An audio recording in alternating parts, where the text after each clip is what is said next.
بسم اللہ الرحمن الرحیم الصلاۃ والسلام علیکہ یا رسول اللہ وعلی آلک و صحابک یا حبیب اللہ اللہم صلی علی محمد وعلی آل محمد صلی اللہ علیہ یا محمد نور من نور اللہ۔ بڑی حیرت اور تعجب کا مقام ہوتا ہے جب کوئی بندہ اس رمضان کے مہینے میں فون کر کے میسج کر کے یہ کہتا ہے جی رمضان میں کوئی ایسا وظیفہ بتائیں جو سارے وظیفوں کا سرتاج ہو، بادشاہ ہو، یا کوئی جب عمرے پہ جاتا ہے کعبے میں، مسجد نبوی میں، دونوں حرمین میں ہو کر یہ کہتا ہے جی ہمارے لیے دعا کریں، تعجب ہوتا ہے۔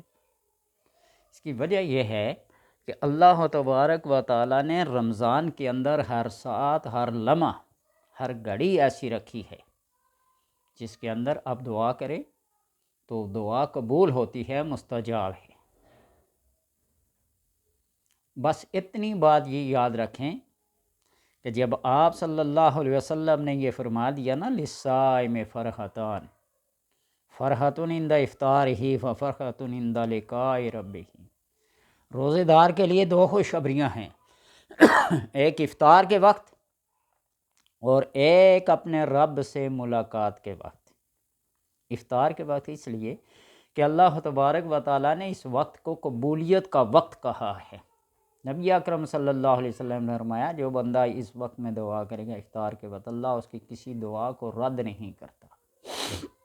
اتنے لمبے چوڑے وظیفے پڑھنے کی بجائے اگر افطار کا صحیح اہتمام کیا جائے، اہتمام جس کو کہتے ہیں، وہ اہتمام کیا ہے کہ آپ کوئی بھی ایک تسبیح، درود پاک کی، استغفار کی، یا قرآن کی کوئی آیت، یا اللہ تبارک و تعالیٰ کا کوئی نام 100 بار پڑھ لیں بس۔ یہ دسترخوان بھرنے کی کوشش نہ کریں نا، روزہ تو صرف پانی کے گھونٹ سے بھی، نمک کی چٹکی سے بھی، کھجور کے ایک آدھی کھجور سے بھی افطار ہو سکتا ہے، کھل سکتا ہے۔ ہمارے اندر خرابی یہ ہے کہ ہمارے علماء کرام اور ہمارے صاحبان علم بتاتے کچھ اور ہیں اور کرتے کچھ اور ہیں۔ آپ کہیں بھی افطار پارٹی کو دیکھ لیں، علماء کی ہو، فقہاء کی ہو، یا بیوروکریٹس کی ہو، ایسی انواع و اقسام کی چیزیں وہاں پڑی رہتی ہیں کہ عقل دنگ رہ جاتی ہے۔ کیا روزہ اس چیز کا نام ہے؟ آپ دیکھیں تسبیح پڑھ لیں۔ آپ اگر مشکل میں ہیں، مصیبت میں ہیں، بے روزگار ہیں، تنگ دست ہیں، تو اس افطار کے وقت میں اپنی اس تنگ دستی کے دور ہونے کی دعا کریں، خوشحال ہونے کی دعا کریں، بیماری کے دور ہونے کی دعا کریں، مصائب و آلام سے نکلنے کی دعا کریں کہ اللہ قبول نہیں کرے گا، بجائے اس کے کہ آپ چیزیں بنا بنا کے دسترخوان بھرتے جائیں اور وہ کھائیں یا نہ کھائیں ایسے بیکار ٹوکری میں جائیں، اس کا کیا فائدہ؟ حضرت موسیٰ علیہ السلام نے جب اللہ سے پوچھا تھا کہ سب سے قریب تو کس کے ہے، تو فرمایا کہ میں امت محمد صلی اللہ علیہ وسلم کے قریب اس وقت میں ہوتا ہوں جب وہ افطار میں ہوتے ہیں، 70,000 پردوں سے نکل کر ان کے سامنے سے ہم کلام ہوتا۔ کیا یہ بات ہمارے ذہن سے نکل جاتی ہے؟ اس سے بڑا وظیفہ کوئی ہے؟ اس لیے اللہ تبارک و تعالیٰ نے یہ مہینہ دیا ہے تو اس کی قدر کریں، اس کا احترام کریں اور اس کے فضائل و برکات کو سمجھیں کہ کون سی گھڑی ساعت کی ہے، برکت کی ہے، کون سی ساعت نحست کی ہے، اور اس میں تو نحست ہے ہی نہیں ہے۔ سحر سے افطار تک بندہ اللہ تبارک و تعالیٰ کے احکام کی پیاس، بھوک، ہر چیز برداشت کر کے، خواہشات کو رو کر اس مرحلے تک پہنچتا افطار کے وقت تک، تو کیا اللہ تبارک و تعالیٰ اپنے اس بندے کی دعا کو نہیں سنے گا؟ اس سے بڑا وظیفہ اور کیا ہوگا؟ اس لیے افطار کے وقت میں اپنے مصائب و آلام کے دور ہونے کی دعا کریں، اپنے صاحب نصیب ہونے کی دعا کریں، خوشحال ہونے کی دعا کریں، اپنے آپ کو صحت اور تندرستی سے ہمکنار کرنے کی دعا کریں۔ اللہ تبارک و تعالیٰ ضرور سنتا ہے۔ اسی وظیفے کو اپنا لیں۔ کعبے میں جب جاتے ہیں طواف کرتے ہیں، رکن یمانی وہ حصہ جس کے اوپر وہ ایسے یوں شکل میں غلاف نہیں ہوتا، دیوار بالکل ننگی ہے، وہاں سے جب بندہ گزرتا ہے اس کو ہاتھ لگا کے دعا کرتا ہے، اس کے ایک دعا پہ 70,000 فرشتہ آمین کہتا ہے۔ وہاں سے فون کرے یہاں دعا کریں جی، وہاں ہمارے لیے کیوں نہیں دعا کرتے؟ 70,000 فرشتہ آپ کی دعا پہ آمین اور لبیک کہے گا، یہاں سے ہو کر دعا کریں تو پھر سننے والا کون ہوگا؟ آمین کہنے والا کون ہوگا؟ اس لیے پہلے معلومات اور علم کا حصول ضروری ہے، اور پھر بعض لوگ ایسے کہتے ہیں چلے پہ بیٹھ جاتے ہیں، رمضان کا مہینہ غنیمت ہے، موقع ہے، روزہ بھی ہے، نمازیں بھی ہیں، چلو چلہ کوئی کر لیتے ہیں۔ آخر رمضان میں لاکھ چلے کی نیت کر کے بیٹھیں، رمضان میں کوئی چلہ کامیاب نہیں ہوتا۔ آپ 10 دن اعتکاف میں بیٹھتے ہیں، چلے کی نیت سے بیٹھتے ہیں، نہ اعتکاف ہوگا نہ چلہ ہوگا۔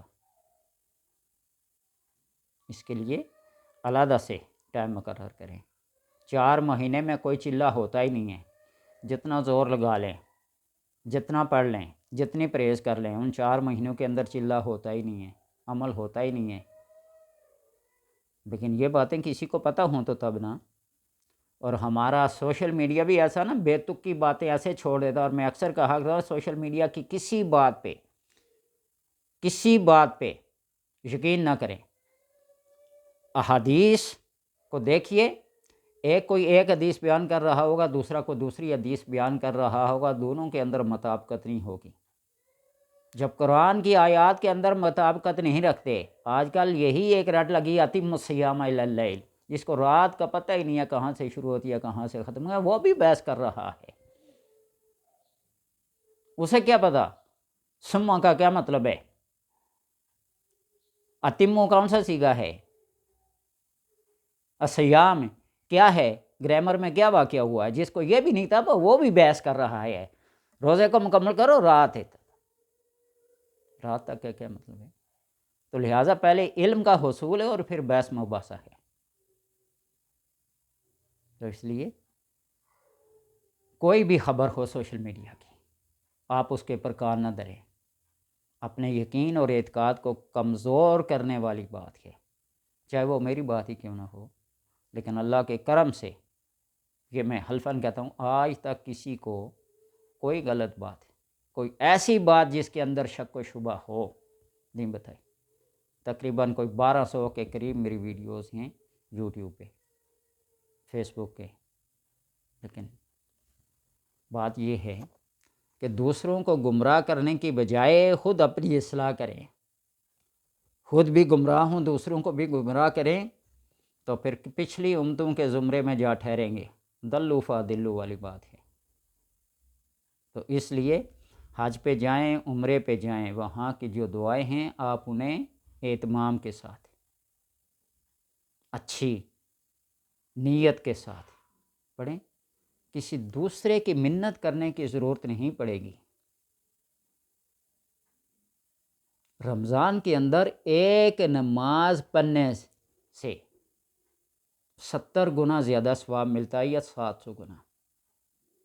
گھر میں نماز پڑھیں گے ایک نماز کا ثواب، مسجد میں جا کر باجماعت پڑھیں گے 27 نمازوں کا ثواب، اور جب اسی رمضان میں اسی جماعت کو، اسی نماز کو اہتمام کے ساتھ جماعت کے ساتھ پڑھیں گے تو یہ 70 گنا سے 700 گنا تک ثواب پہنچتا ہے۔ اس سے بڑا وظیفہ کیا ہوگا؟ اس سے بڑا عمل کیا ہوگا؟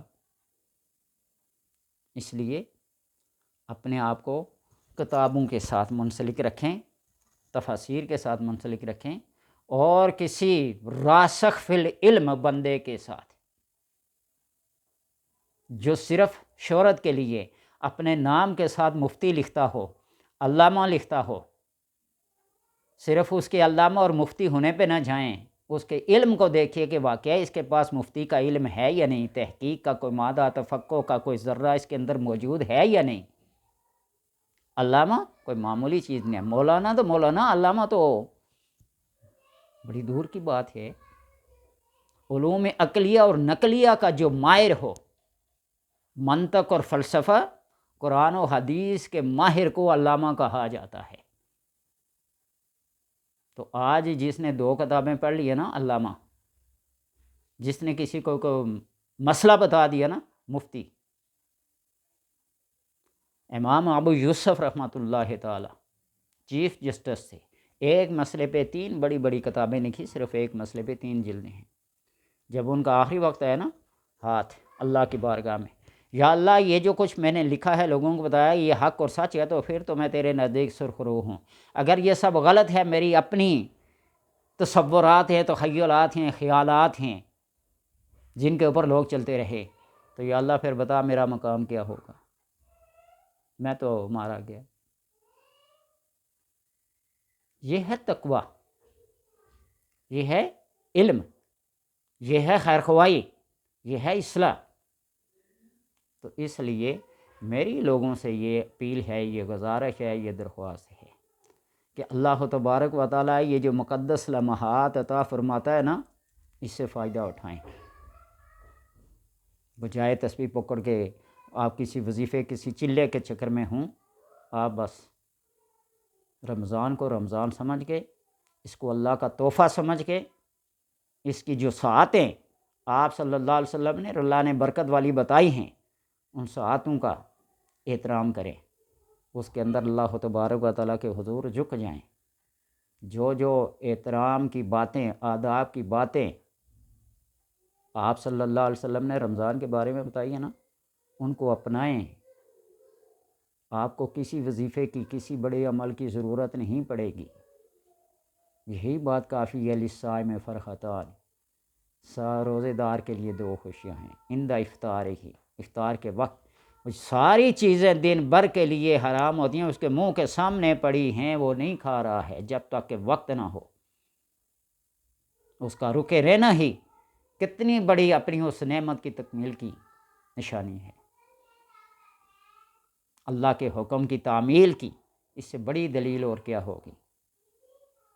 اور پھر جب وہ اپنے رب کے ساتھ ملاقات کرے گا، اس صبر اور اجر کے ساتھ رب کے حضور جائے گا، رب اسے کہے گا روزے دار یہ باب الریان ہے، یہ میں نے صرف روزے دار کے لیے کیا ہے، مقرر کیا ہے، داخل ہو جا۔ ہر دروازے کی اپنی ایک شان ہوتی ہے نا، اپنی ایک شان ہوتی ہے۔ کوئی دروازے عام لوگوں کے لیے ہوتے ہیں، کوئی دروازے خاص لوگوں کے لیے ہوتے ہیں، کوئی راستہ عامیوں کے لیے ہوتا ہے، کوئی خاص لوگوں کے لیے ہوتا ہے۔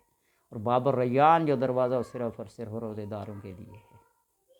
اللہ تبارک و تعالیٰ سے دعا ہے کہ بس ان ٹوٹی پھوٹی باتوں کو سننے کی، عمل کی، لوگوں تک پہنچانے کی توفیق عطا فرمائے۔ میں یہ نہیں کہتا کہ میری بات ہی سچ ہے، لیکن بات یہ ہے کہ آپ کسی ایک کی بات کو ذہن میں، دل میں سما لیں، اس کے پر عمل کریں، یہی زیادہ راہ ہے، یہی نجات کا راستہ ہوگا۔ وہ ایک بندہ تھا نا، بالکل دن زندگی بھر کوئی اچھا کام نہیں کیا، تو مولوی صاحب کوئی بیان کر رہے تھے مسئلہ کہ پیشاب کے چھینٹوں سے بچو، ہوا کا رخ، سورج کا رخ، چاند کا رخ دیکھ کر ادھر منہ نہ کرو، ہر چیز کا ایک ادب بیان کر رہے تھے۔ اگر کوئی ایسی جگہ نہ ہو تو ریت کی مٹھی لے لیں، وہاں ڈال کر اس کے اوپر پیشاب کریں تاکہ چھینٹے نہ اٹھیں، اس لیے کہ اکثر جو قبر کا عذاب ہوتا ہے وہ پیشاب کے چھینٹوں کی وجہ سے ہوتا ہے۔ تو اس نے تھیلی بھر کے اپنے پاس رکھ لی، جہاں کہ وہ پیشاب کرتا مٹھی ڈالتا اس میں۔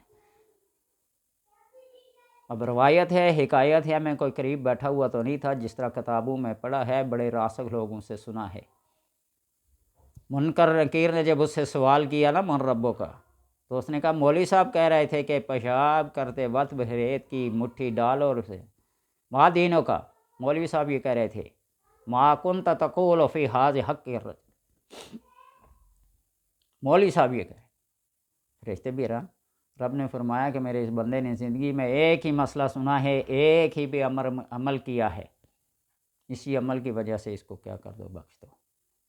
حالانکہ میں اس چیز کا قائل نہیں ہوں، گناہگار کو اپنے گناہ کی سزا ملنی چاہیے، نیکوکار کو اپنے اس نیکی کا اجر ملنا چاہیے۔ یہ کیا ہوا؟ جو روزے نہ رکھے، مولوی صاحبان کو اکثر عید کے دن تقریر کرتے سنیں گے نا، جس نے مہینے بھر کے روزے نہیں رکھے، گستاخیاں کرتا رہا بیا، آج وہ روزے دار کے ساتھ مل کے بیٹھے، اللہ فرمائے گا چل اس کو بھی روزوں کا ثواب دے، اس کو بھی وہ اجر دے جو روزے داروں کو ہے۔ ٹھیک ہے، اللہ کے انعامات پہ اعتراض تو نہیں ہے، لیکن 10 بندے روزہ رکھ لیں اور 100 بندہ جا کے روزے داروں کے ساتھ مل بیٹھ جائے، برابر ہو جائیں گے۔ اللہ تبارک و تعالی سمجھ کی توفیق عطا فرمائے۔